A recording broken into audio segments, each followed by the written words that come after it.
83. Consider the rational faculty with which God hath endowed the essence of man.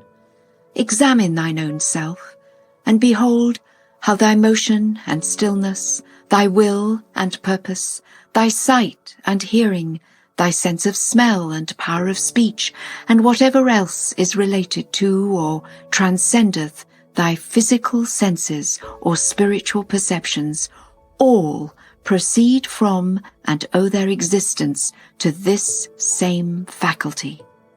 So closely are they related unto it, that if in less than the twinkling of an eye its relationship to the human body be severed, each and every one of these senses will cease immediately to exercise its function, and will be deprived of the power to manifest the evidences of its activity.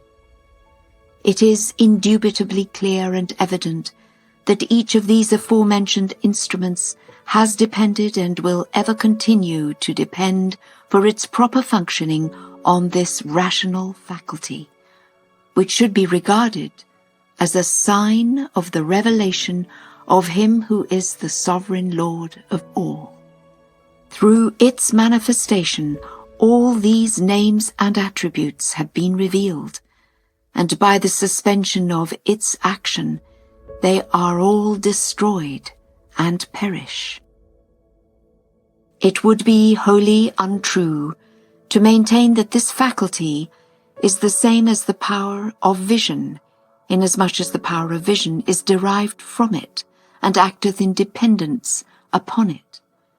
It would likewise be idle to contend that this faculty can be identified with a sense of hearing, as the sense of hearing receiveth from the rational faculty the requisite energy for performing its functions.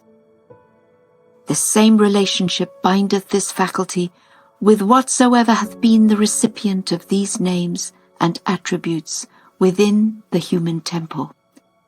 These diverse names and revealed attributes have been generated through the agency of this sign of God.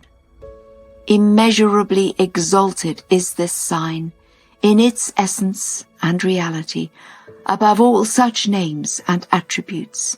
Nay, all else besides it will, when compared with its glory, fade into utter nothingness and become a thing forgotten. Wert thou to ponder in thine heart from now until the end that hath no end, and with all the concentrated intelligence and understanding which the greatest minds have attained in the past or will attain in the future, this divinely ordained and subtle reality, this sign of the revelation of the all-abiding, all-glorious God, thou wilt fail to comprehend its mystery or to appraise its virtue.